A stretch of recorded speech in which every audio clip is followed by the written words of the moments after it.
time of the sorts. The November 13th council may be called to order. Would you please stand for the pledge of allegiance and a moment of silence? I pledge allegiance to the flag of the United States of America and to the republic for which it stands, one nation, under God, indivisible, with liberty and justice for all. Thank you.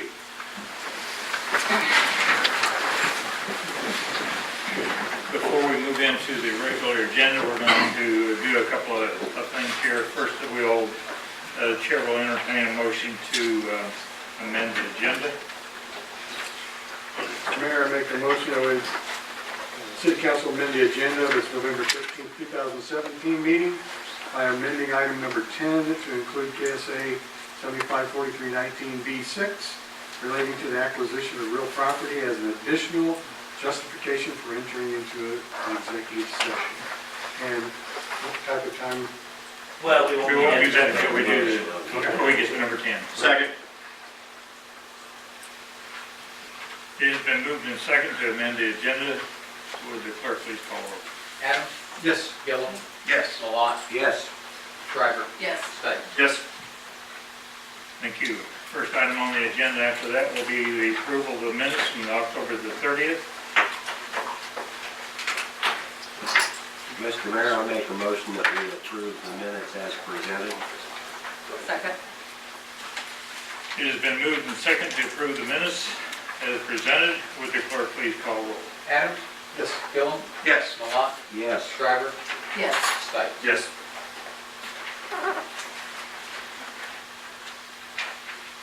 Next item on the agenda will be approval of the bill, statement of the bill paid in the amount of $475,381.67. Make a motion to approve statement of bills in amount of $475,381.67. Second.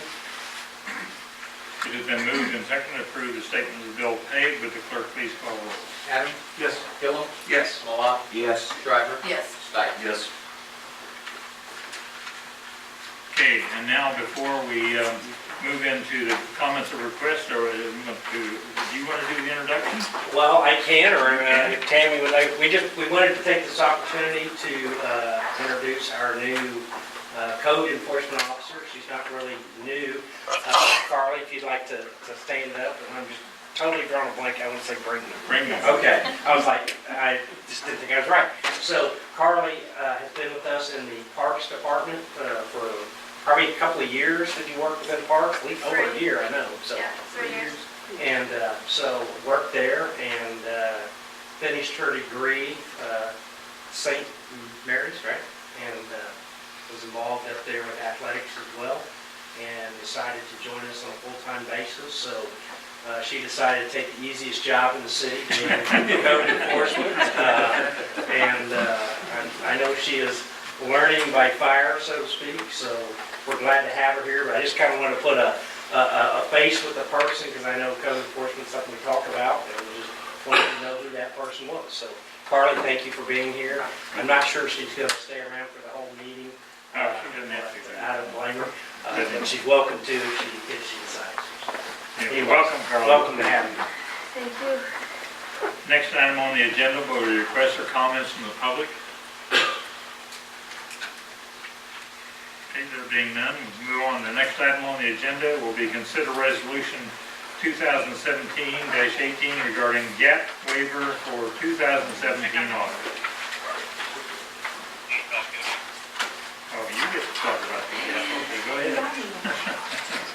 Thank you, Mayor and Council. Item 4 is the annual gap waiver. We have to do this because the state requires municipalities to use general accepted accounting principles to prepare financial statements unless your governing body requests a waiver. A lot of the municipalities in the state of Kansas use cash basis accounting and comply with cash basis law. So the waivers are very common.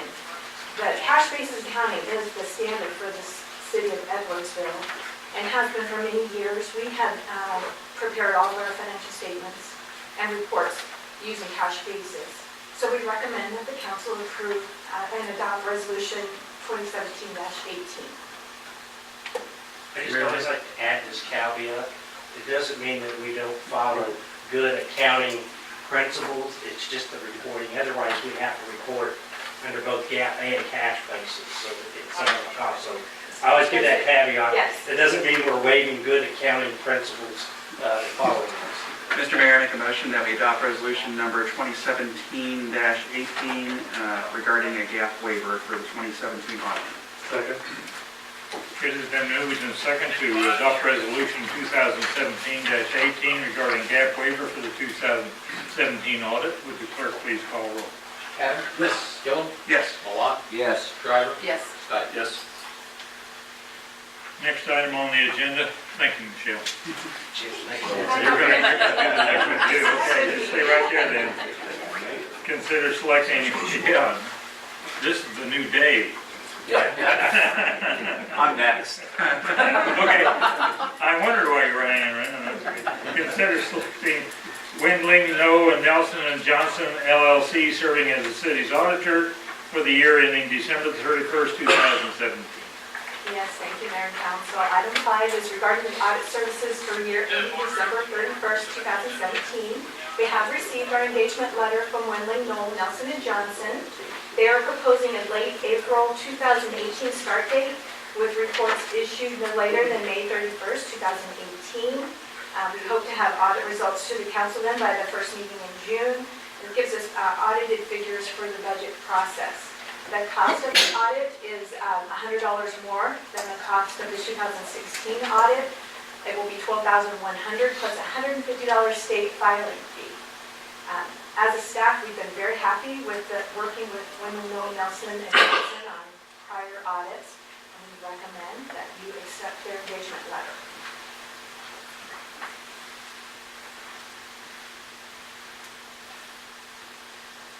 Mr. Mayor, I make a motion that we accept the engagement letter from Wendling, Noe, Nelson, and Johnson LLC to serve as the city's auditor for the year ending December 31st, 2017.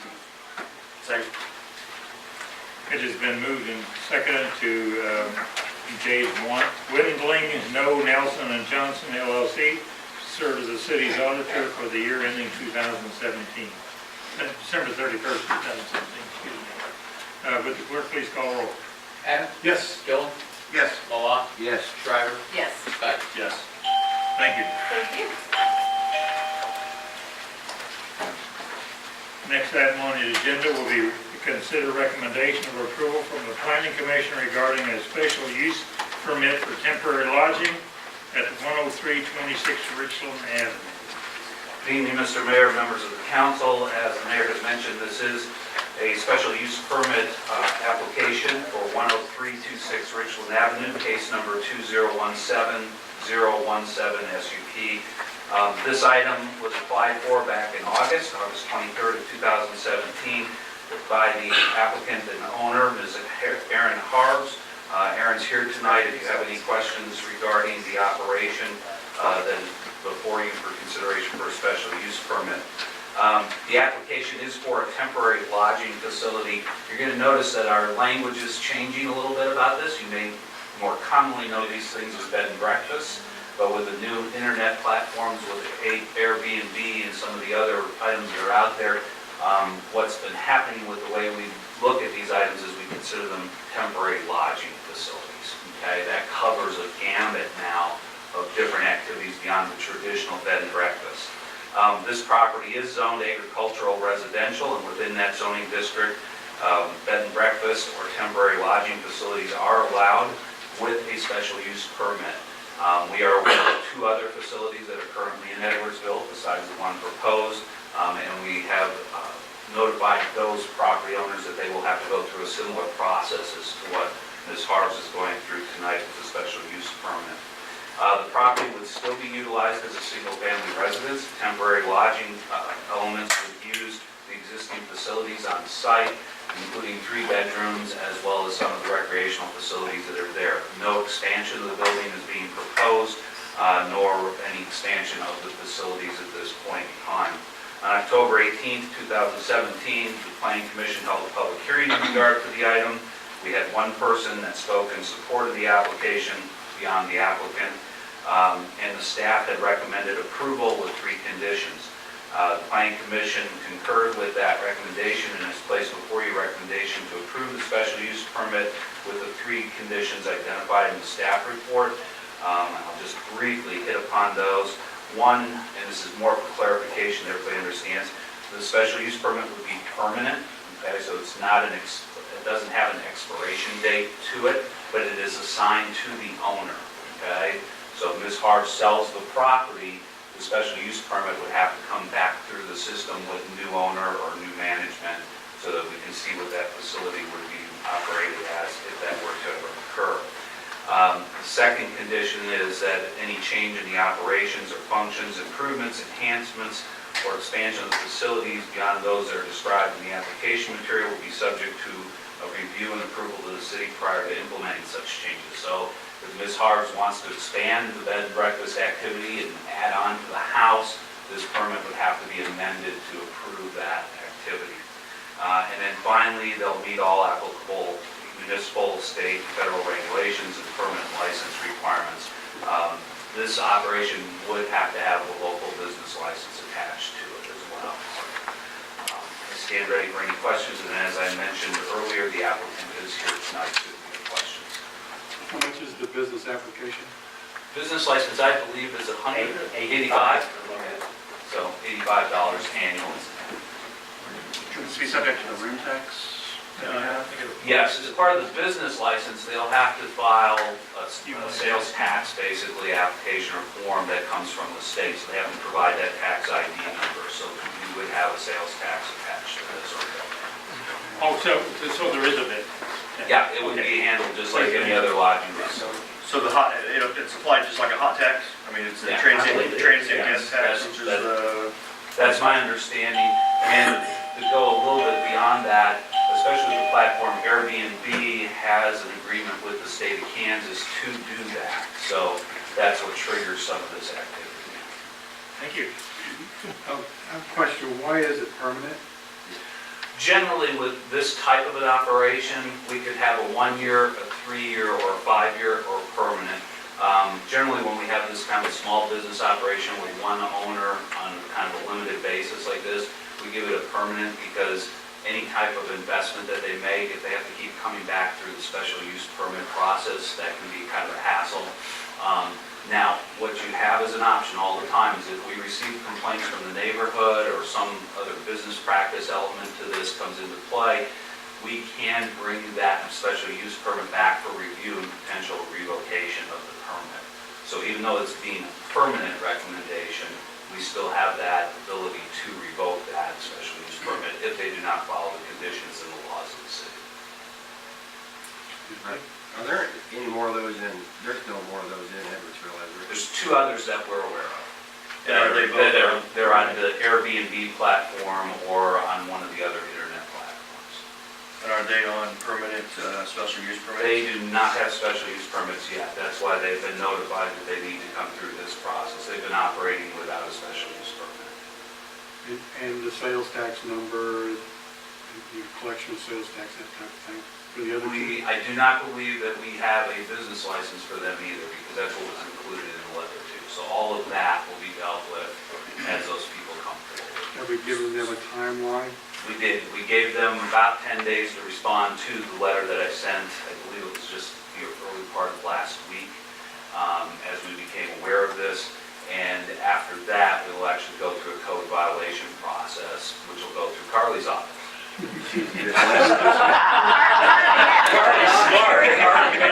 That's why I'm pointing to her. She's gone, so we just split the responsibility that way. What I sent is a courtesy notice that we have become aware of the operations until a certain point, until we found out about it. I'm not scanning the internet looking for these things.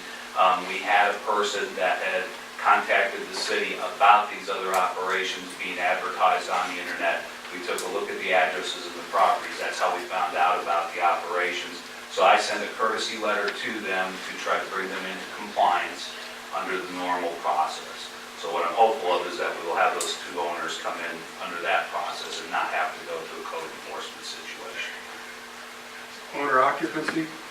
Yes. The owner of the property must live on site? As part of the bed and breakfast operation. Here, I didn't make it part of the formal conditions, we could do that. It's not a requirement in the code that they're necessarily there. I think it should be, or we just have, we can have rental houses all over the city that the owner could be in California and we could have ourselves a mess. Okay, so we can, if it's the will of the council, we can add a condition that would require that. That's, I personally would like that option. What is the council? you're living here currently, yeah. Is that a typical Airbnb? Don't they know? Some do, some don't. I would say typically, people use them as vacation homes. I think typically a lot of people that are online trying to stay at places don't want the owners to be there. And you're referring to things So like for me, it's like kind of- VRBO, Verbo, Yeah. HomeAway, and which are vacation rental homes, is what those are. Mm-hmm. And I think this is clearly something that's different than a vacation rental home.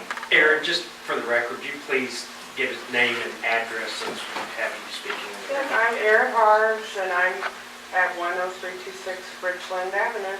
Thank you. And with this being such an emerging industry, that especially with Airbnb having such a large chunk of the market share with online platform, the Planning Commission held a work session not too long ago just to introduce them to this concept and to bring up the concerns that staff has and potential down the line amendments to the zoning code or to more accurately reflect what an Airbnb type business is supposed to do and its differences with a traditional B&B. And so things like occupancy requirements or lot sizes, the issue of tax collection, like Dave mentioned, Airbnb has an existing agreement with the state to remit transient guest taxes, but some of the other platforms don't have that. A lot of communities, Lawrence has been kind of leading the charge in the area as far as getting some policies out there. So we're, between staff and the Planning Commission, we're kind of looking at all our options on how to tailor how we handle short-term rentals and that in keeping with the spirit of the industry and is also a good fit for the community. Currently the way we handle, whether it's an Airbnb platform or any other internet platform, a vacation short-term rental, in our codes, the way the code is currently written, they are not specifically addressed. But as with any land use code, there are times when we look for equivalence. And so those things are equivalent to a bed and breakfast in the way they impact the land use or the surrounding neighborhood by bringing visitors in on a short-term basis and bringing traffic into the neighborhood and things like that. So that's why we equate those as an equivalent activity to a traditional bed and breakfast. That's Zach's pointing to is the idea that we are evaluating that policy and trying to figure out if we need to change those policies or not. One of the big debate issues, and Zach's been fortunate enough to be at a recent conference where they've been talking about these things. One of the big items for neighbors in that is when you bring a bed and breakfast in or even a short-term rental, it can cause issues with the neighbor areas. Who's managing those visitors? What kind of impact does it create from a traffic and noise standpoint, activity standpoints, and things like that? And that's why we've gone to a strict, a conservative application of the code by saying they are similar to the bed and breakfast. And that's why we're approaching the two property owners currently. Well, if that's the case, then the live-in management is not going to work for a VRBO home. Right. It may not, and that's why our policies, I mean, that's why they have, I ran 9 of them in KCK, and, yeah, and there are different types, because there are people who are using the Airbnb platform who are still there. They're basically doing a bed and breakfast. They're still there, and they're just renting out rooms out of the property. Some places are renting whole houses. Right. Some people are renting partial houses and not there. There's a variety of management approaches, if you will, that the private owner has.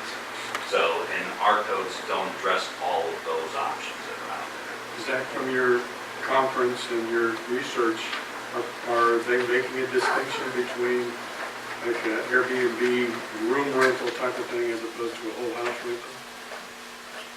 No, not so much, but between a room and a whole house rental. It's mostly distinctions that I've seen other communities in other parts of the country are making distinctions between an owner-occupied rental and then someone who would buy a house as an investment for an industry like this. Because what the trends are showing is that a landlord can make more, to generate more income through an Airbnb platform than a traditional, you're renting it out to a long-term rental. So it's not, the distinction isn't falling between, a single room or a guest house and a whole house. It's falling into different areas. And like Dave said, there's a lot of models out there. I mean, Airbnb and this kind of short-term rental online platform was originally designed for people to generate supplemental income on their home. So it's an owner-occupied. I'm going to be out for the weekend. I'm going to make my money back by renting it out. What it's turned into are people buying investment properties and turning those into full-time Airbnbs. And that's where you're finding the issues of neighbors having problems with people in and out who they don't know, a lack of affordable housing. And so that's where these communities are trying to, it's such an emerging industry, similar to Uber and taxi cabs in that discussion, where we're trying to tailor how our processes handle these situations in keeping in the spirit of what they're supposed to be while protecting the community character and the concerns of the neighborhood. So there's a lot of variables to go over. The Planning Commission has been introduced to some of those. We're going to be having some continued discussion. All in all, I think our existing bed and breakfast process, it works pretty well. There's some things in there that could be tweaked a little bit to more accurately reflect the online platform of it. But I would say that more or less with the process that we're entering into right now is going to be largely similar to the final process of applying for an SUP, having a public hearing before the Planning Commission and going back to the council. Now there might be a little bit of tweaks in some of the minutia of that, but by and large this seems to be the process that other communities are entering into, where they're taking their existing B&B process and kind of winnowing it down to apply more narrowly to an Airbnb type. And I'll just indicate too with that, when we think about these policies, the other part that this impacts are definitional requirements on things like boarding houses, guest houses, and other things that are in the code. So when we start delving into this area, it not only affects how you look at B&Bs, it's also how are we defining some of these other uses of single-family homes that in the past have been done that way. Again, that's where we get into some of the conversation about, okay, what is this really? I would tell you that my view of what Ms. Harbs is trying to do here is really a traditional bed and breakfast in the sense that the owner is on site, the owner lives there, it's being used as a residence, and they're renting out rooms, if you will, on a short-term basis. But the reality of it is they're using an Airbnb internet platform to advertise themselves. There's nothing wrong with that. But again, as Councilman Stites has brought up, there's other management approaches that each of these owners may have. So we want to be careful about, does the owner need to be on site? How do we now start looking at these in light of other definitions that we have? It's not been an easy policy. I'll feel more comfortable if we're going to issue a lifetime permit, a special use permit, that it is a live-in manager at those locations. Now, with the other two that have been operating, I know that's not in front of us tonight, but clearly they were okay with violating the rules, and I don't know that they need to be issued lifetime, even if they do live in there. I think we give them a year or whatever and see where they, how they respond. Now, with VRBOs, vacation rental houses, or whatever, it's getting big. It's getting really big. And I think that to have that owner held responsible, I don't think that they should be issued a lifetime SUP. It should be a 1 year, and they come in every year. We evaluate it, have our police department report how many calls they've had, and that's how you hold that person accountable, and not wanting the college groups that are out of hand and rowdy. If you're wanting to renew your special use permit the next year, you'll make sure that you're taking care of that. So what we'll do, hearing what I'm hearing here, what I understand is we would add another condition here, or the council is looking at that, making another condition here just to reinforce that the owner must occupy the premises as part of this permit. So we've got that down. Then as we move forward, looking at these policies, two items that I'm hearing there is that requirement, one of the owner being on the premise, but also the idea of shortening that permit length potentially. So we can look at that as part of our policy development and incorporate those comments into that. So, but that's, I think also that there may be situations where the owner's not on site, like a VRBO, but in those cases, certainly we don't want to have long-term SUPs in those cases. So depending on the platform, or we say we want. Okay, wait. So if I own a house, Right, it's my house, I live there Right. 6 months out of the year, right, then I head to Florida, right. right? So if I want to rent it out on weekends for the remainder of the 6 months, I might rent it every weekend, I might not rent it at all, who knows? Right. So are you saying that they would, in that special use permit, that they would be required to be on site? Well, that was what I heard you say is I that do no. not, I don't.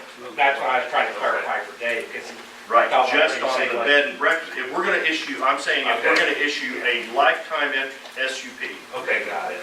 then it's Yeah, gonna yeah. require, exactly. Agreed. but if they're using potentially another platform where they're Right, They're the way part of the year, VRBO, going any of into the other internet sites, then you're gonna go for a limited SUP so that we can control it, monitor it, and deny it if need be. That's what I understood you to say, and we're good.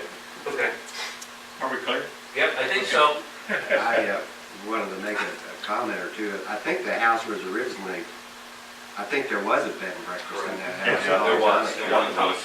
And there were some stipulations that, well, I was on the council then, and there were some stipulations we put. Is there still a swimming pool up there? Yes. We had fence issues Same with one. that. And No change there.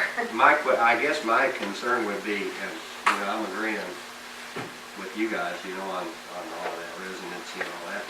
How about the septic system? Is it adequate? And is the fire safe and is it ADA Yeah. accessible? And all those? that's part of why we require the business licenses, because there's also an occupancy permit that's tied to that, so there'd be a fire inspection and other things that go along with those things. So all of that will be reviewed, and that, my understanding is the septic system is operable, that all the conditions that are on there on site would work. So the impact of renting those rooms or, using the B&B versus the large-scale nature of the home itself is probably a minimal increase in actual impact on the septic system if it's large enough, if it's been designed large enough. Yeah. Do you anticipate a timeline for when we would have that policy to look at? Well, there's a couple things going on.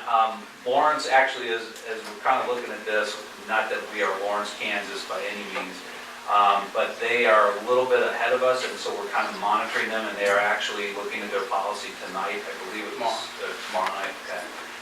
So they are looking at, so we've been watching the white papers that staff has been generating already, and so we're kind of watching how that unfolds a little bit. Lawrence's problem is a little different than our issue will be here, so we'll want to call out some of the stuff that doesn't apply to Edwardsville. But right now, at least, we're on a path that we should be able to turn something around fairly quickly, but it's going to have to go planning commission first and then to you because it's part of the zoning code. I'll be a first quarter timeframe. Probably after the holidays. My concern is I just don't want to drag it on forever. They create an unfair playing field Right. for others that want to do the same thing. Right. The playing field right now is pretty level. That means we find you, if you're there, and you're operating, you're coming into the process that Aaron is going through right now. That means you have to get in here for a special use permit, go through that process, get your business license in line and everything else. So we do have that. It's really a matter of, are we really addressing the nuances of this new way of looking at short-term rentals versus a traditional B&B that we've got to refine. Is there a land mass requirement? There is Currently, the way we've got it written is it should be in conformance with what the zoning code requires. So the acreage amount of your property is whatever the minimum acreage would be allowed in conformity with the zoning code. Okay, so in an R1 district, we have a 3-acre minimum, so you have to have a lot of at least 3 acres in order to have that operation on it. And we would not allow, B&Bs are not allowed in R2 and up, I do not believe so. I think it's only in our ag district, in our R1 district, and then also, I believe, in the residential developed without sewer district, that we would allow bed and breakfast as a special use permit. So we do look at the acreage sizes. This property is slightly under the 5 acres, but you round up, we go with it. Dave, can you review that fourth stipulation in terms of the verbiage that we would need? The fourth stipulation on this, the fourth one would be, as I understand it, is that the owner of the property would have to occupy the residence. Yeah, occupy the residence, and the house would continue as a primary residence on site.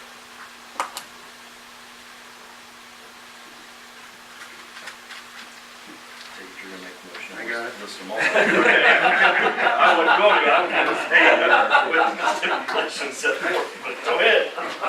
Mr. Mayor, I make a motion that we adopt the special use permit for 10326 Richland Avenue, 2017-017-SUP, accepting the 3 recommendations and adding a 4th, that the owner must occupy the residence as their primary residency. Second. Would that be on site? Yeah, on site, be on site. And be on site for management. So my question is does that need to list the time that we're issuing this special use permit? That's versus a 1-year, 3-year, 5-year? The permit itself, I Permit. think. Yeah, we will have it as a permanent on this. We'll just indicate that it's a permanent issuance. I imagine the motion, does it need to say? No, we should be fine on that because the record has been for a permanent, so the recommendation is for a permanent. It passed the planning commission as a permit. Correct. Okay. Correct.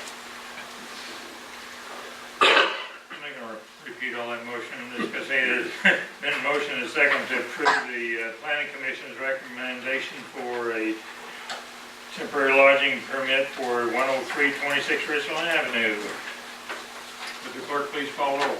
Adam? Yes. Gillen? Yes. Malott? Yes. Shriver? Yes. Stike? Yes. McCacken? Yes. One other item I'm going to mention is Michael's coming up. You're coming up for the next one, I'm assuming. Unless you're handling it. No, well, no, I'm not. But I just wanted to bring up one additional item for you. Another policy element that's going to be coming forward in the next few months has to do with the use of shipping containers on property. It's another one of those items that is emerging and is becoming more and more popular. And so we have been reviewing codes and ordinances in other cities regarding the use of shipping containers, both in commercial applications as well as residential applications. So that is coming up to you also probably in the next few months, 2-3 months. Will that also include residences made of? Yeah. Yes, it is part of the discussion. The hardest part, yes, it is part of the discussion. The hardest part is the differentiation to ensure that that's what it's intended to be used for and will meet the building codes. Because you can stack them pretty high. Yeah, A shipping container as a VRBO would be interesting. it could be a very unique destination that could be an interested set of people that might want to use that. Yeah. Yes. I did too. You just gave them an idea. Give yourself a Be back next month. Thank you very much. Dave, thank you very much. Next item on the agenda would be consider authorizing city manager to enter into a professional services agreement with Arts and Images for a comprehensive facilities day. I was hoping I was going to get through the evening without Mr. Green's presentation. No, you didn't. We knew you were going to come. Yes, I agree. Are there any football, baseball games on tonight? Basketball? Somewhere, yes. All of them. They're all of them. What you trying to say? Smart aleck? Well, what we come to you tonight is to discuss Hey, the who's doing the professional helping us? services agreement with the Art Images Incorporated. incorporated to develop a comprehensive facility study. I know we've had many discussions around this particular need and the ability to understand what facilities we have, what facilities we don't have, and put together a plan of action so we can incorporate this into some of our long-range planning, which, as you know, is one of our critical success factors that we talked about. From a process, back in May, we sent out an RFQ asking for qualifications. We received 12 applications. Those 12 applications mainly were from architectural companies, though we had two that I would call more driven from the build side of the industry, so kind of your design build types of firms. We did reach out through Wyandotte EDC, through local chambers, past people that we've worked with. What was interesting, I would say, I believe 8 of the 12 came unsolicited. That is, they weren't firms that we had done business with or were part of Wyandotte EDC or part of our chamber, but they learned of the project and came forward. That would include our Images. It's not a company that we had personally worked with in the past. Of those 12, I asked a group of internal employees that aren't necessarily involved in this kind of stuff, fire department, municipal court, etc., to go through these 12 proposals and to give me their input as to who they thought would meet needs, because obviously this will be heavily staffed involved. We want to make sure that the people that are working in the buildings, that are providing the services, etc., will be part of this process. So we started them very early in that.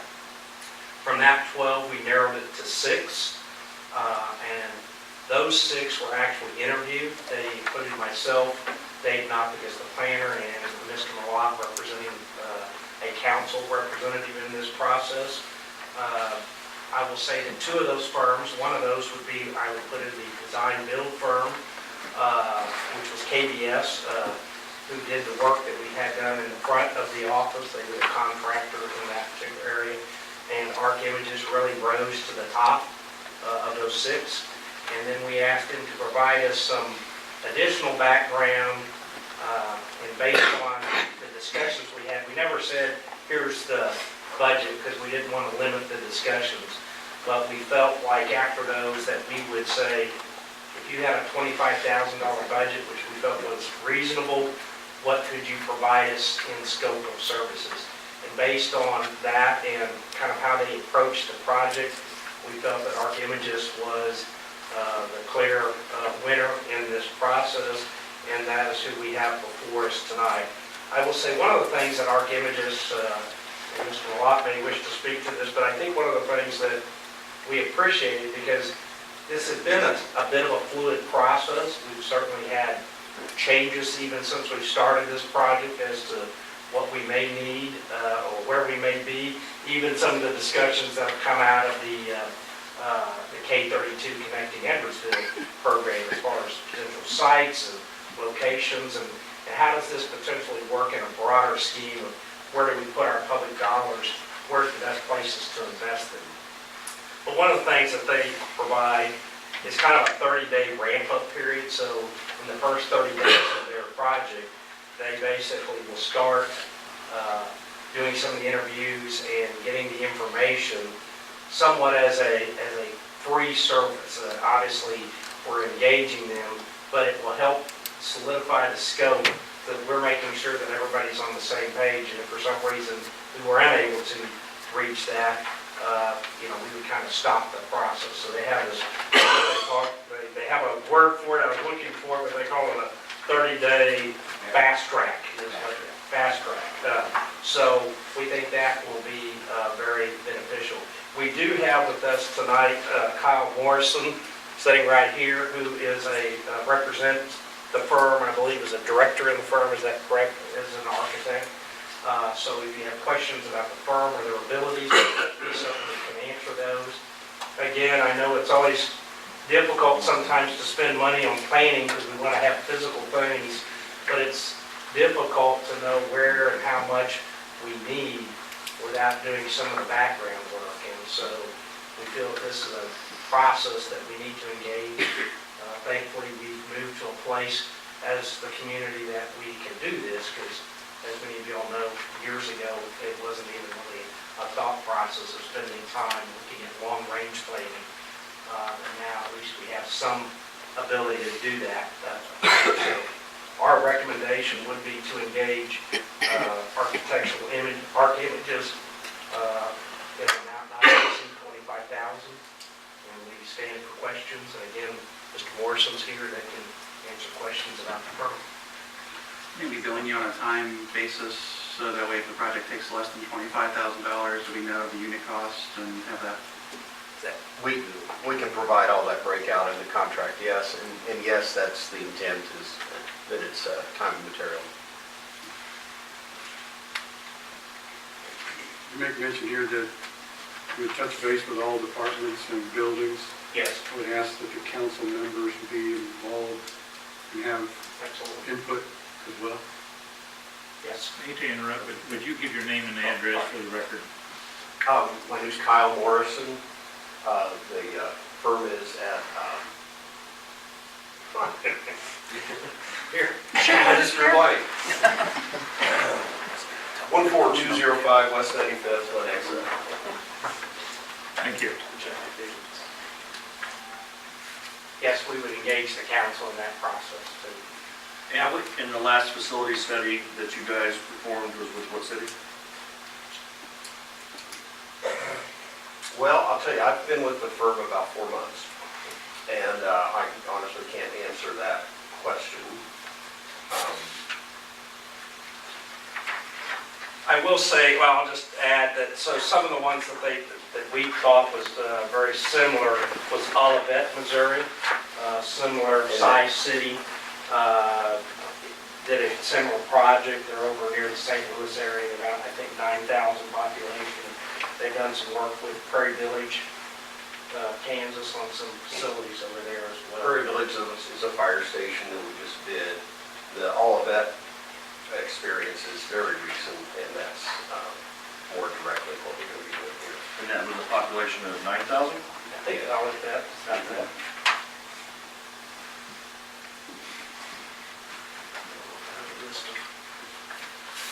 The firm has been in business for 30 years, has a very large practice in municipal facilities, has been in Lenexa for about 3 years. As I said, I've been with the firm about 4 months. My own background for the past 20 years in the Kansas City area has been entirely focused on facilities for government, local government, state government, county, and federal. They also have done O'Fallon Fire EMS headquarters. St. Louis? St. Louis. I think their firm headquarters is based on. Firm started in St. Louis, yeah. It's hard for me to swallow. I mean, I'm not saying that we don't need it. It's just always, it's hard for me to swallow paying somebody money to, in my opinion, state the obvious. I think we know what we need, and we're a population of 4,000 people, not 9. We know our police department needs addressed, our public works building needs addressed, and I think some of it is, so what's the order of those? Again, part of the question is reuse of buildings, remodels of buildings, locations for those things. What do we have it. Some of this work is programming that you're going to need to do, even if you think you already know what those buildings are. Public Works, for instance, part of the result of this will be a clear definition of what Public Works needs, and what of that should be co-located in one building, and what do you already have that can be used, and that kind of thing. Fire department, there's issues there with adequate space for equipment, with bunk rooms and things like that, and this will go through and be your shopping list, if you will, and then also help to prioritize. often the end result of a study like this is a bigger number than you want to swallow all in one big pill. And so it helps to prioritize things and help you see where the most urgent needs are and what needs to get funded first. You really got some fresh eyes looking at it. I think that sometimes we get a little tunnel vision, as I'm talking for myself, but I think sometimes you are in your environment for a long time and you can't see things, outside the box, and well, maybe this idea would work. As the concern that I have is protecting the equipment that we've got, the assets that we've got, plus I'm concerned with how we can protect our public, with the new developments coming up here. And I think that this company would be a definite asset on kind of giving us some ideas on how to do things. And, that's just what my opinion is. And I think that it's a good idea to do that. They can find, they can locate properties that we might not know about. They might be able to do some negotiating for properties that we don't know about, and some innovative ways of building a building or so forth to protect our assets. And you look at the 4th and 32 study up there. When you look at something like that, you start kind of dreaming a little bit. I think in order to dream, you're going to have some infrastructure there first, and we really don't have that. We put Band-Aids on this city hall, and I think it's time that we need to consider upgrading some of these things. So, And I would agree. I would totally agree. And I think that we had a meeting, if I recall here, and I can't really say because it was an executive session, but that we need to, And that would be potentially part of this, it would be, that is an option that would be incorporated into this.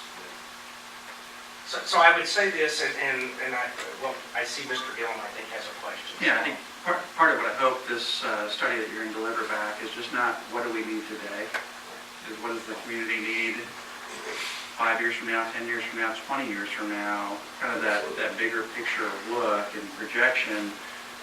Because the worst thing we could do, I think, is to go into the firehouse and put an addition on there that only meets what we need today, but tomorrow we're right back in the same situation we're in. Same thing with Public Works, same thing with our police department, same thing with City Hall. I think we have needs in all these areas, and it is a little concerning of what that total price tag might be to address all of them to what we might need in the next 10, 15 years. I think having a prioritized approach makes sense. I don't think what we see in the recommendation here is what does that deliverable look like. So I appreciate you talking about that a little bit and telling us about what you plan to provide to the city. Mr. Malott and Mr. Webb and others may have seen that during the presentation. We have not seen that, so we're kind of a little bit of a disconnect and trying to figure out what it is that we're getting for this money. And it concerns me that we'll have this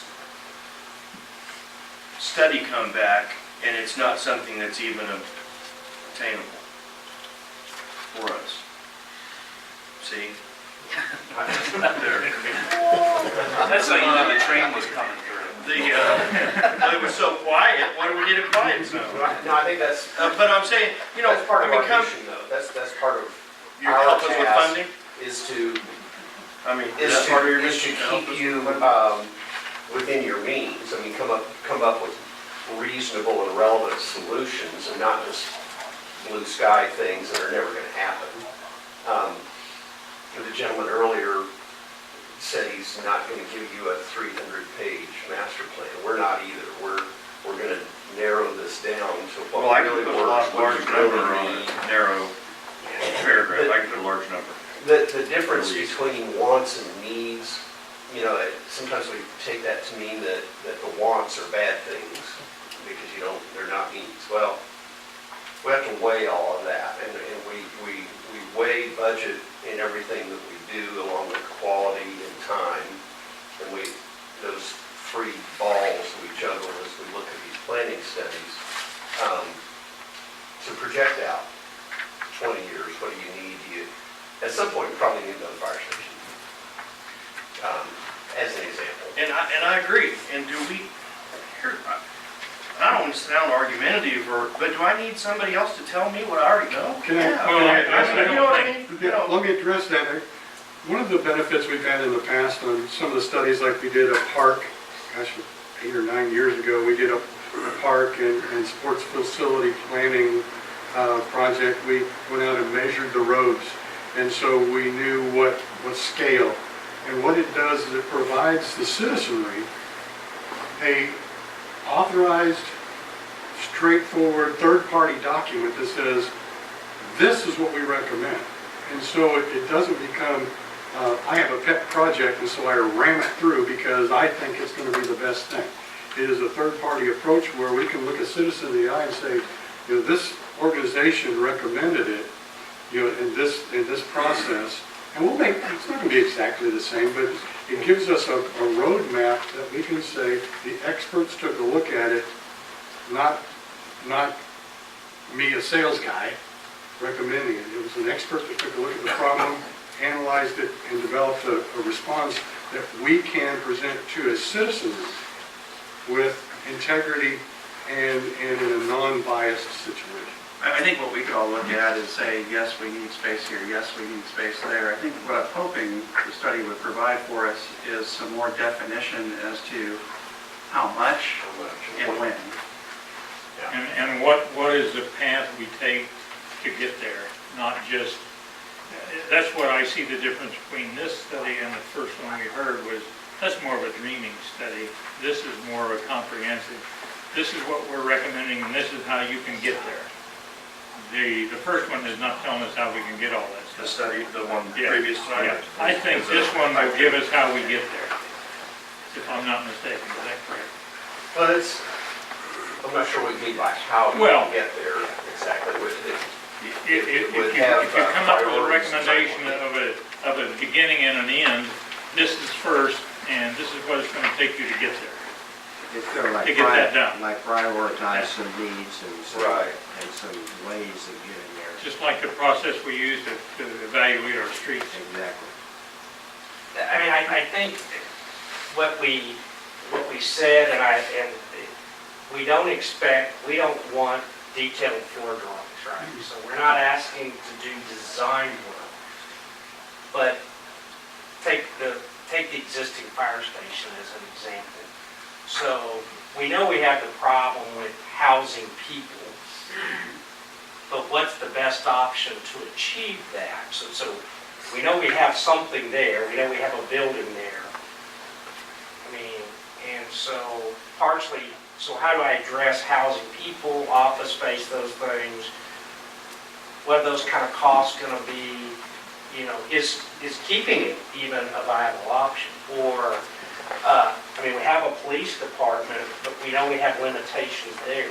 Is there an ability that those two facilities in some way be connected so there's common space and you know, but have separate operations?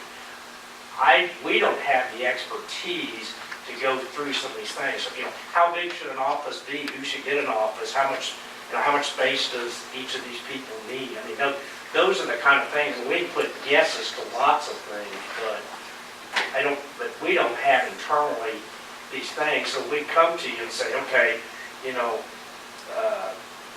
I'm just looking at, they did Kirkwood, they did 3 firehouses, so they, what the sizes were, what the budgets were, of what they needed to do their fire. Then you, as decision makers, can say, this is our priorities, we want to do these first, how are we going to finance it? I mean, ultimately, it's going to be some form of debt financing. I mean, we don't have cash on hand to do these projects, and $25,000 fix here or $10,000 fix there isn't going to achieve it. We know we need a public works facility. How big? What's it need? What are the purposes? I mean, can I go put up on a lean-to building and park some equipment? I can, but I don't know that that's the efficient way. So we're going to talk to you about what kind of snow removal you do, how you do snow removal, do you do grinding, and all those kinds of things. So we get a handle on what the equipment is and what you think you might be needing to add later on. Yeah, go ahead. As far as fire stations, we've designed 40. I'm gonna get a document for you, I think. Some of those are remodel and additions, some of them are brand new fire stations, some of them are additions. But we speak fire station pretty well and can bring to you some ideas about what's been done in other locations and so on and so forth. And, it is the outside fresh set of eyes, I Well, guess. my comment was not to say that you were going to tell us how to finance it. It's just a matter of what is the first objective, what's the second, what's the Right. third, and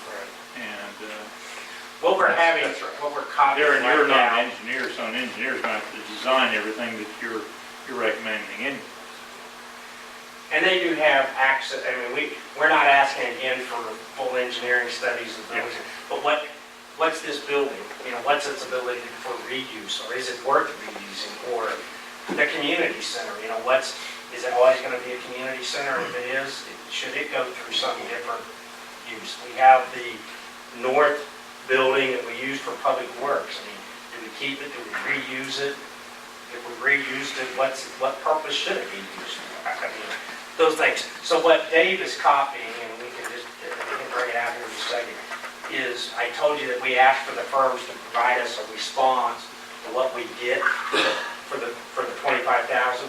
So this is the document that they sent back to us as part of this overall process. So I think it's going to probably answer a lot of the questions, and I apologize, it's my failure. I should have put that out there. So it's while we're waiting on that, I Yeah. think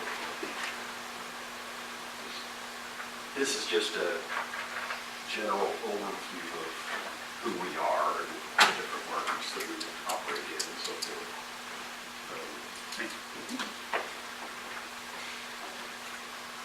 I don't know if you want to touch or just wait for just a second here, but Well, you might have to tell them how we broke it down, and we'll give this to you.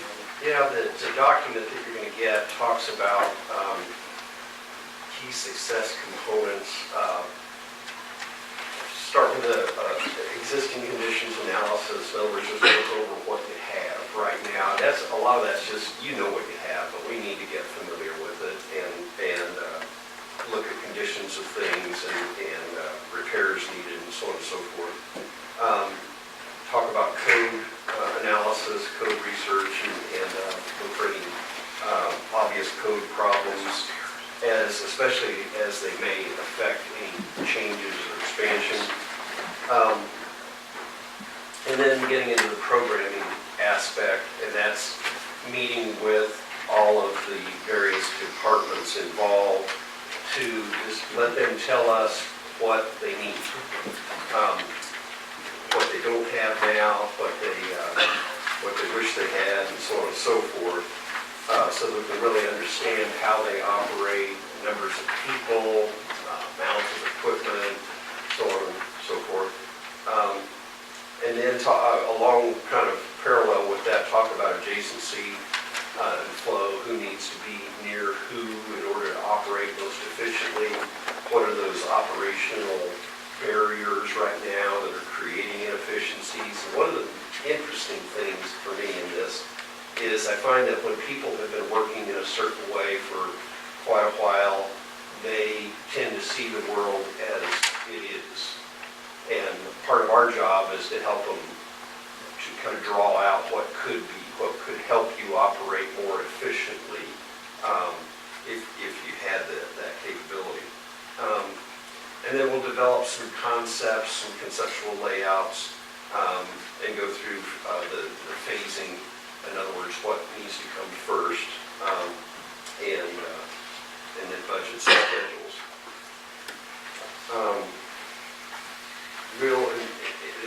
In terms of the concept development, we've talked about, I think on the third page, basically two concepts. One that we felt like was probably a given is what do we do with the buildings that we've got? And then the other is what if, and this, we're real flexible in this, we don't have to do the two options this way, but the other that we thought about is what if we decided to relocate the administrative facility somewhere else and leave this property for another type of redevelopment. conversation really has been, though, that as we go through the process, we'll begin to understand what those two concepts need to be.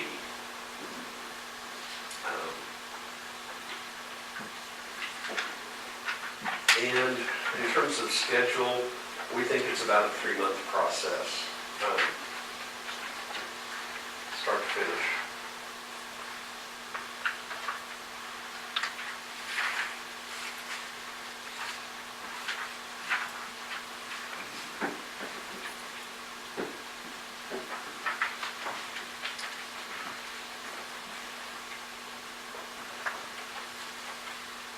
Mr. Mayor, I make a motion to authorize the city manager to enter into a contract with OPFOR Management Services. Wait, Yep. Arc Nope. images. sorry about that. You're one ahead. To arch images for a comprehensive facility study. Is there a dollar Not to Not exceed to exceed 25. 25. not to exceed $25,000? Second. It has been moved and seconded to authorize the city manager into a professional service agreement with Arch Images for a comprehensive facility study not to exceed $25,000. Would the clerk please call roll? Adams? Yes. Gilbert? Yes. Malat? Yes. Shriver? Yes. Stein? No. Thank you very much. Thank you. And I apologize, I should have included that document in the packet. It would have answered a lot of questions. Next item is to authorize the city manager to enter into a contract with OPFOR Management Services LLC for construction of police department salary board. Mr. Mayor, Council, what you have before you is item number 8 tonight, the request to authorize construction of PD Sallyport. I think it's strategic that I'm following item number 7, facility study. This is a 3-year discussion with funding in 2 different years. We had mid-year funding for this project for 2017, and you have that number under the financial impact of $21,710.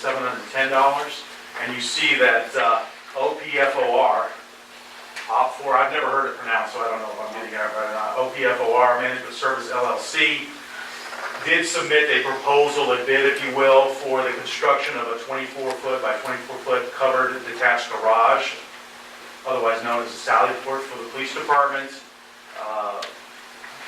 This entire process has taken a number of different people, and I'm certainly not the expert, I'm just the message deliverer today, but it's something that we found as a need when we moved into the new facility, if you will, and in addition to the fire department gaining more equipment, we found a need to have some protection for our people and our vehicles, and in addition to any prisoners we might have in custody. And that, the solution then was to brainstorm and come up with the best solution. We had 2 of them. One included entire coverage, somewhat of a lean-to, if you will, on the side of the building where all the police cars are typically parked. And then, but the priority was to go with the garage Sallyport as a priority first, because it does a number of things, including we can move the police cars in there. We need 2 of them protected from a hailstorm or major storm damage, that sort of thing. That's been our practice over the last 10 years. And just for reference, we used to move them into the fire departments up north and at the headquarters, but both of those are full, and it's nearly impossible to get another piece of apparatus inside them. And thus, we would also be able to check out our vehicles. Every vehicle, before it's put in service, is inspected by the officer top to bottom. Right now, they stand out in the elements, snow, rain, you name it.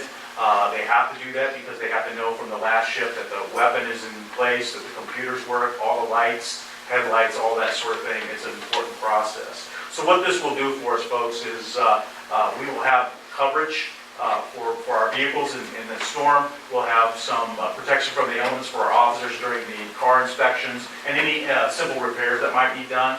In addition, we'll offload and board prisoners through that in a protected zone, protected area, and then move them in and out of the building. So a number of things. But what you'll see, the financial impact also indicates that the budget is over what the budgeted amount in our 2017 allocation is. This is the best and lowest bid. If you recall, this item was before the council in a previous occasion in which the bids were recommended to be rejected because one of those bids was in excess of $95,000. This is certainly the best and lowest bid, and I referenced that the Public Works Director and Mike Webb, City Manager, has been involved in this process and discussions with this particular contractor. They've met the specifications. We have every confidence they can accomplish this construction of the building well within budget, and it'll be a quality product. So we recommend that you allow the city manager to enter into the contract to build the Sally Port. My question is about the figure given here is kind of an odd figure. You want to keep that odd figure, or you want to? Well, that is the proposal that they gave Okay. to us. So the building is relatively simple. It is, I would call it almost, the construction is a pier type, so they're going to drill holes, concrete, call it a barn-style construction. It'll be sided with exactly the same kind of siding as we have. It has one door. It's got electric inside the building for lights and garage door openers. I have two opening doors that open from garage door openers, a pitched roof with the same shingles that are on the building here. Basically a architectural timberline weatherwood style. I mean, we try to keep it as basic as we can. Most of the material costs, obviously. We're not doing anything as far as trying to repave the parking lot or there's no floor foundation. We're using the existing area that's already there where we park at. We understand, I mean, the question, because we've had the same question, right? We're in this constant battle of, so why do you spend money now if you're going to be doing something later? And the question is, but when is that going to happen? I mean, study, no study, we're years away. And quite honestly, the police department is probably, from an office standpoint right now, is probably the best situated we have as far as we know that we moved in 5 buildings, but we were able to recarpet them and have the security and things like that. I mean, there's certainly shortcomings. There's certainly shortcomings of space, things such as Sally Port, training facilities, conference facilities, things of that nature. But relatively speaking, it's probably the best thing we have, and it's probably going to be there for a number of years, I believe. So one thing that you just said was that it is something that has came up for several years, and that the question is when. Right. And if I'm not mistaken, if I am, but it was just voted on to approve a study that would tell us when. Right? I would have to say yes. So, and I'll let that go at that. It's a 24 by 24, which I heard that it will protect 2 cars. Do we only have 2 police cars? I'm not sure. No, the thought behind it, the thought behind it is we have always moved 2 vehicles. When we knew there was a storm coming in, we need to keep the fleet going. That's what we need. We'll have 2 vehicles saved, if you will, if they were all damaged. We did have a hailstorm over the summer, which damaged every car. And so had it been worse, we would have had several cars out of service. What we can do is immediately put 2 in the garage, for example, or undercover, and then the on-duty crew can then find other places for shelter if they need to, such as under the fuel station cover, that sort of thing. So there's mobility involved there as well. So two keeps the fleet to the next day, kind of thing, if you will. So and that has been our practice for 10 years, is to move 2 vehicles. Chief, I'm not real familiar with the Sally Port, so just for sake of what if the study comes back and this gets put up and we need to relocate it, is that? And I think the answer... I don't know, is that? And I think that's been part of the discussion. I think the answer is we needed that 3 years ago. And I think right now, if I would have to agree with Mr. Webb that right now we're best situated. The police department is certainly in a good position building-wise. And I would say these kind of projects with trying to find the funding after you find the priorities for buildings is going to take you 4 to 5 years to get maybe everybody included. Thus, we would be waiting on this not only 3 years, but maybe another 5 years. So this is something we kind of needed. It's been in the budget a couple of times now. We put it off. We were surprised by a $95,000 budget, but we don't need a $95,000 garage. And just think of it as your house garage kind of style, but just detached with a couple of doors.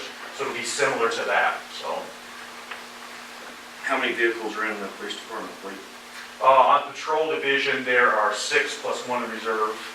total in the police department fleet? And then 2 assigned to detective unit and 2 assigned to administration. The code enforcement vehicle was moved to public works. I don't think I'm missing any. 9 total. 6, 7, 8, 9, 10. Yeah, 10. Did I get that? And 2 detectives. 6 and 4. 6 plus 1, is that extra, is an extra 1, 7? Oh yeah, there's a 7. Yeah, I'm sorry. There is a reserve vehicle. Plus 2 and 2? Yeah, so to be able to.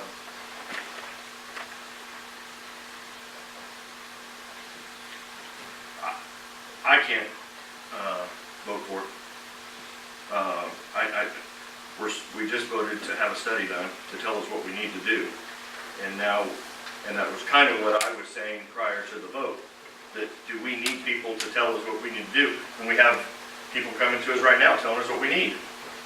And now, and it was said that they're not professionals, they don't know what they're talking about, or they're not really knowing what they need. I think you go to the people that are doing that job and they tell you what they need.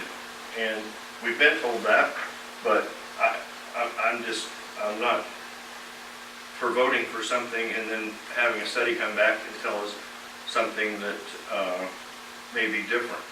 And maybe this needs to be moved, tabled until after the study comes back. I'm going to disagree with that statement. I want to make the motion that we enter into a contract with OPFOR for the construction of the Sally Port at the price of $29,294.93.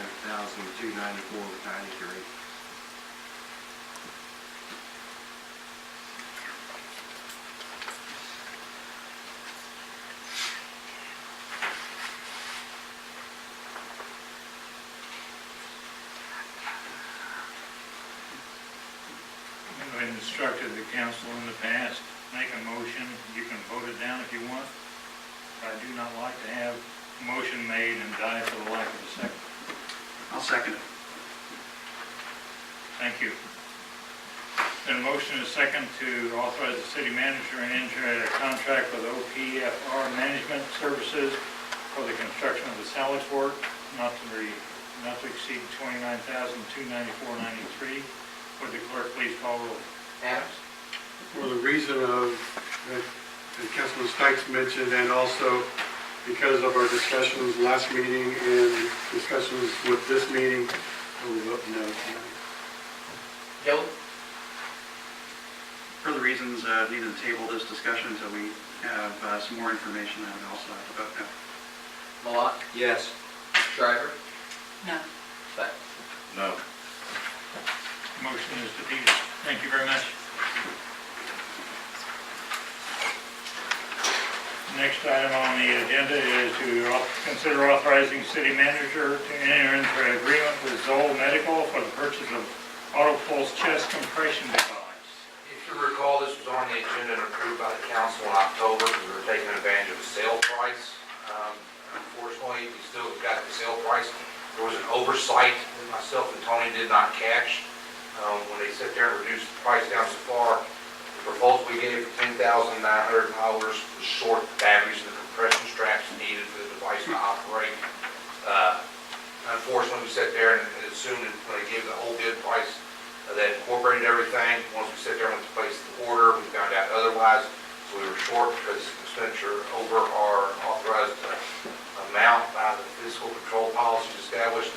We have to be back in front of the council tonight requesting full funding for $13,395. The distributor Zoll is still acknowledging the sale price of $10,999, $10,900 for the device, the carrying cases, the battery chargers, everything else was in the incorporated first project. We're back because we need the additional $2,495 to cover the 3 lithium-ion rechargeable batteries and the compression straps. Compression straps are sold in a 3-pack. They are not reusable from patient to patient due to body contamination as part of that. So it'll be a recurring cost that will come on just normal medical supplies. The original price tag came out from the Special Sales Tax Fund. We had received that donation from Deaf and Ball. Can I brief that the other $5,000 has been secured? Yes, it has been secured. The other $5,000 donation as part of the total package we looked at beforehand has been confirmed and will be on its way to cover the price. Again, this was an oversight on our part. We're still making a recommendation to council to authorize the city manager to enter into agreement with Zoll Medical for the purchase of one of the pulse automatic chest compression devices with the necessary accessories to the amount of $13,395.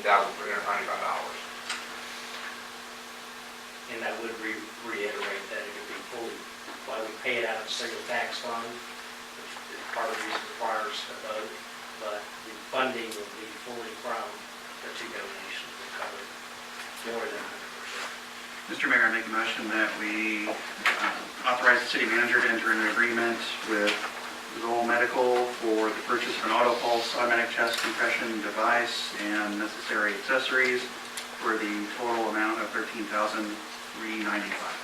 Second. It has been moved and seconded to authorize the city manager to purchase from Zoll Medical, an auto pulse chest compression device for the price of $13,395. Would the clerk please call the roll? Adams? Yes. Gil? Yes. Malat? Yes. Shriver? Yes. Stakes? Yes. Okay, item number 10, now we need a motion to go into executive session. How long do we need? We should be, unless you think more, I mean, I think we only need 10 minutes. So at 9:45? Okay, so it's already, it's 30 seconds. That's an hour long. 8:30. 10 till. This is an hour and a half. I make a motion that the city council recess into executive session, first of all pursuant to KSA 754319B2 for consultation with the city attorney regarding information that would be deemed privileged in an attorney-client relationship, and number 2, pursuant to KSA 754319B6 related to the acquisition of real property for municipal purposes, and will resume a regular meeting at 8:50. Yes, sir. 8:50? Okay. Second. It's been moved and seconded to go into executive session and return at 8:50. Would the clerk please call roll? Adams? Yes. Gil? Yes. Malat? Yes. Shriver? Yes. Stakes? Yes. Oh, gosh, with my brother. We return to regular meeting from our executive session at 8, we are at 8:50, and no action needed as a result. Second. It has been moved and seconded to return from executive session to regular session. Would the clerk please call roll? Adams? Yes. Gil? Yes. Malat? Yes. Shriver? Yes. Stakes? Yes. Advisory report. Just a couple quick things. One that we'll be probably having discussion after the first of the year is the next round of STP, which is Surface Transportation Program. They're going to be doing their next call. I think that's for the 2020 or the 2021 and 2022 years. I'm going to verify that, but I believe they did 17, 18, 19, 20, so this will be for 21 and 22. So we'll be looking at a program that changed some of the conditions that they require to look at and scoring, and so we'll be looking at that and coming back to you all. I think there was maybe a question or comment earlier about the K32 speed limits. We did make that request. I did speak to the KDOT engineer just the other day about that, Mr. Kane, and it was scheduled, I think, to have been done in like October, November. It got pushed back, but there's literally one individual in the entire state that's assigned to do those now. And they expanded the study to go from, and I think they added an element that Bonner Springs asked them to look at, I think the intersections around the K-32, I mean the K-32 to K-7. But so they're actually looking at the speed limit from there. I don't know if that's 55th, 57th Street, where on the other end where K-32 comes back to I-70. So they expanded the area that they're looking at for the speed study, which probably makes a lot of logical sense, but because they have one person, it's gotten pushed back to probably a December or January project. So my guess is they use consulting engineers to do that. But That's 59th Street. Say what? It's 59th Street. 59. Yeah. I always get that wrong where that is at. So You gotta live here, I drive it all the time, but I never. or you gotta be born here. That would be it. 594. Yeah. So we'll have Thanksgiving week coming up next week, so City Hall will be closed on that Thursday, Friday of Thanksgiving, just so you know that. We don't have a meeting before then, so happy Thanksgiving to everybody. And then the last item, as we all know, we had an election, and we'll unfortunately be saying goodbye to Mr. Gillen, and we'll be saying welcome to Carolyn Cahar on the council. So just so you all know, the process is when they change the law, the new swearing-in ceremony occurs at the first meeting in January. So that is the transition period. As you recall in the past, it's like the first meeting after they canvass the vote. So there is a time frame in here. We will be working with the incoming candidate on kind of just a new orientation packet that we do, just to get everybody up to speed. But it will also be a good opportunity early in November just to do a kind of a council refresher on things of the ethics and the coma and just decision-making and how it can impact insurance things and things of that nature. So we're going to work on kind of that program. If you remember a few years back when we first started the property liability, we did it, there was a little video of, kind of craziness. Obviously, you would hope nobody would ever do it, but as you read all the time in the newspaper, there's issues, and there's been some recent coma violations, totally unintentional, but, I would have read it, never thought it was either. So it'll just be a good opportunity, I think, as we start the new year and the new council to do that as well. So just expect that, second meeting in January, first meeting in February. That's about all I have at this point, unless there are questions. Chief Mathish. Yes, in previous meetings, we talked about speeding on Counts Lane, 104th, and we inserted into our rotation for our speed trailer to include that area. I looked at a couple of years of any violations that we've ticketed for. It's only been a handful, and only a few of those were speeding. So our next move is we're going to do maybe a more covert study of, we have a handheld radar unit that will just take a sample of about 10 cars during different times, and we just haven't been able to get to that at this point. So that's something we're going to do, but right now, we've moved the speed trailer there. There's only been a handful of citations in the last couple of years that have been written in that area. It could be a number of different things, but there's some patrol time been spent there. We haven't seen really anything else at this point, but we're going to take a look at it. So that's one thing. Did you have some follow-up for that? It might not be for you. I didn't know if you checked into the speed bumps, so that was for Mike to look at. We're engineering that stuff. Okay, I just thank wanted you so much. rest assured, we take a look at it. There's some speed complaints. We certainly want to address those as well, given the school buses and all the things that happen in that area. We've had a number of movement within the police department, just simply because of Captain Mitchell's retirement. Of course, I introduced to you Jeff Short. Our lieutenant, Cliff Oblinger, is moving to another endeavor, and so we've promoted a lieutenant he runs the operations. That's Doug Hermick, a long time, even before my time, employee, has a degree, is an excellent employee, and will be well received as our operations lieutenant, who runs our patrol division and a number of things such as training and fleet management and those sorts of things. He's coming from sergeant to lieutenant, so there's sergeant promotions and opportunities for guys and gals to move up through the ranks once again. So we have a number of changes going on. We're getting ready for the year-end stuff. We have a holiday, of course, and I'll be on vacation for about 10 days, so I can't wait. Thank you. Chief Whittem. Nothing to report this time. Thank you very much. Tammy, have you got anything to report?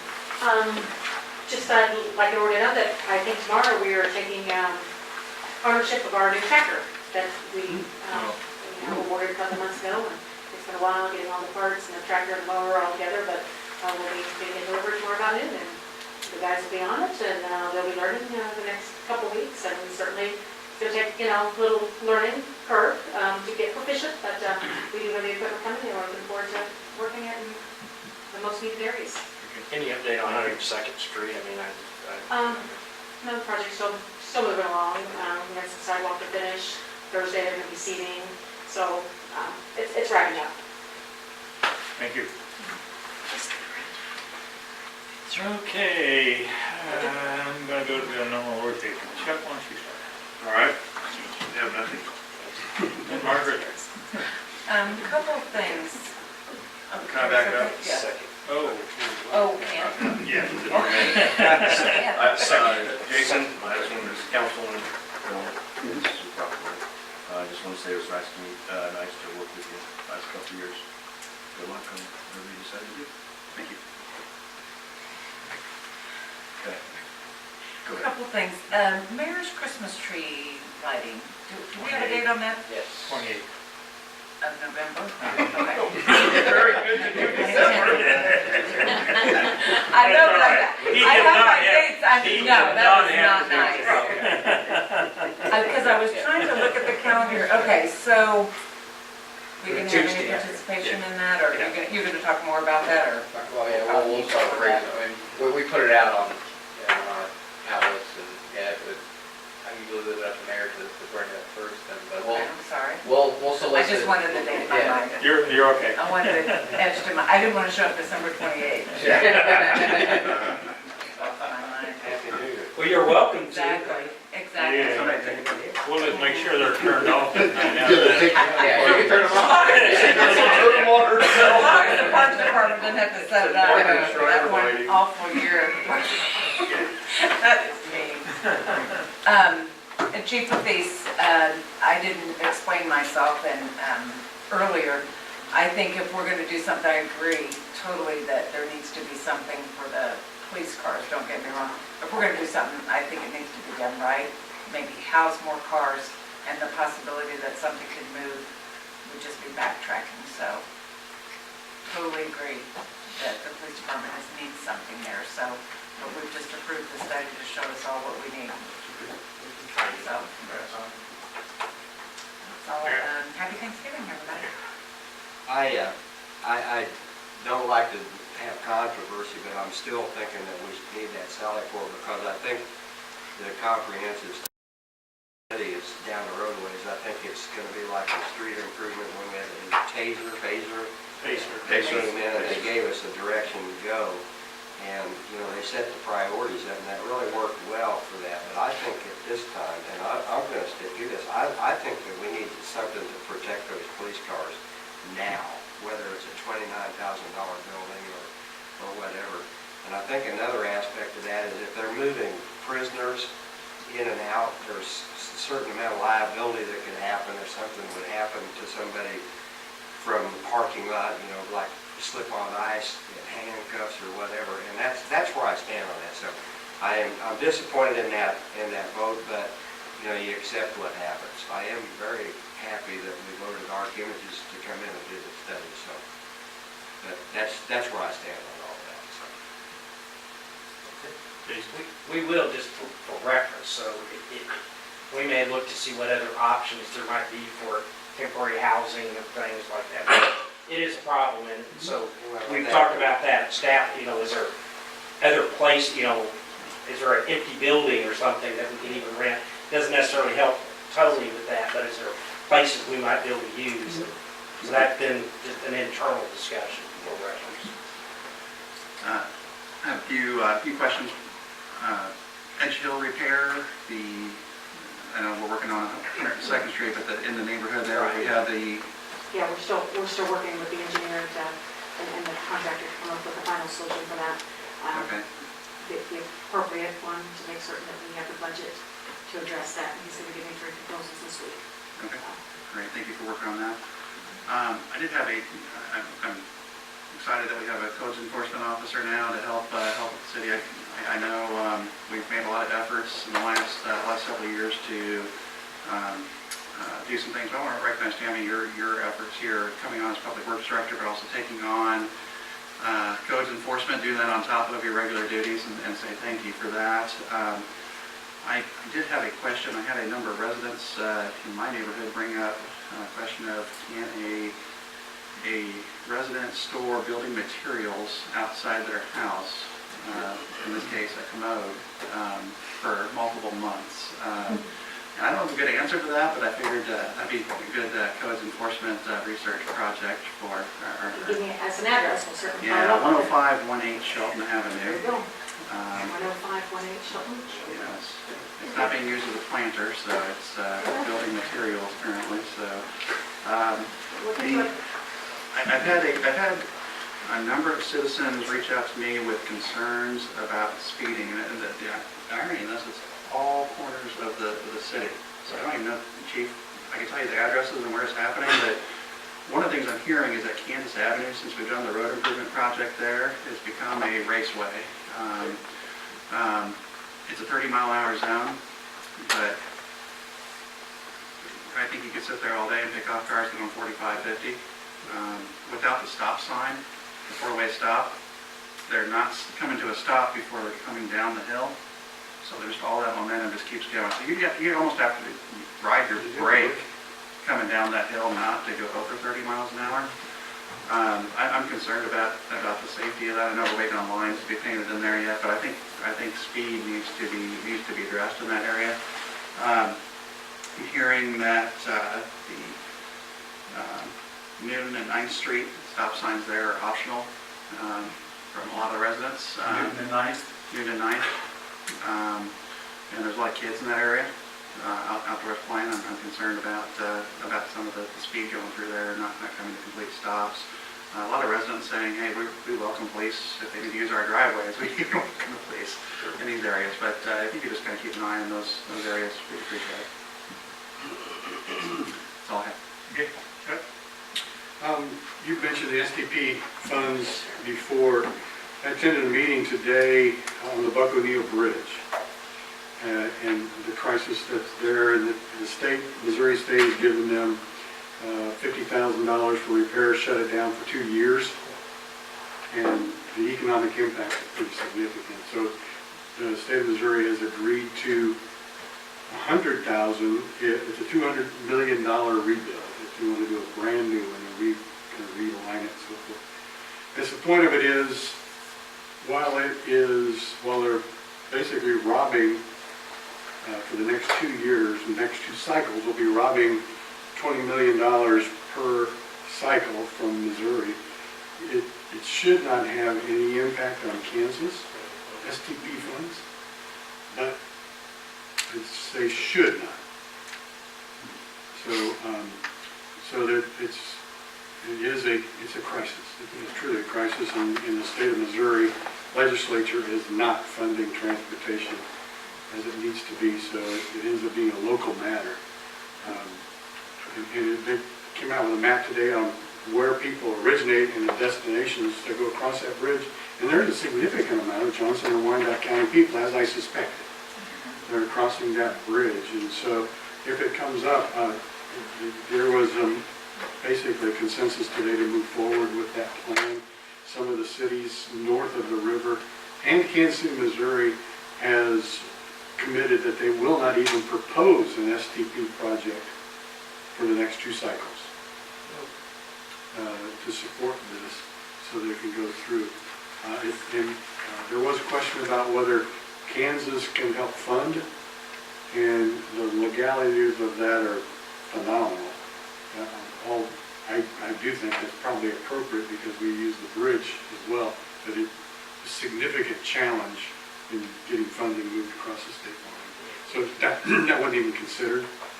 But there may be some challenges with STP that did not previously exist. Just to add to that, I mean, Missouri and Kansas treat those funds a little bit different, how they do allocations. Because if I recall right, in Kansas, so they don't have to allocate federal funds, they get the federal funds, and they don't necessarily have to allocate it down the way that it's done. But if I remember in Kansas, they automatically take 10% of the federal funds that the state gets and allocate to the NPOs, or they hold it back for STP. I don't remember exactly how it worked, where Missouri typically has not taken that same position. I mean, they have funded it, but they have not, from a legislative standpoint, said we're going to allocate funds to our metropolitan planning organizations at all. And so, the plus of being in an NPO is, you know, there's a set of funds, generally been around 12.5 to 13 million now for the Kansas metropolitan area, so the Kansas side. So you don't have to compete on the statewide basis, but as you might imagine, 12.5 to 13 million doesn't go far. And, you know, last cycle we had, it was a discussion, we had several communities that, you know, submitted $9 to $12 million projects. Now, luckily the overall group said, wait a second, you know, we fund the number. I mean, and one of those I think was a unified government. I mean, all the projects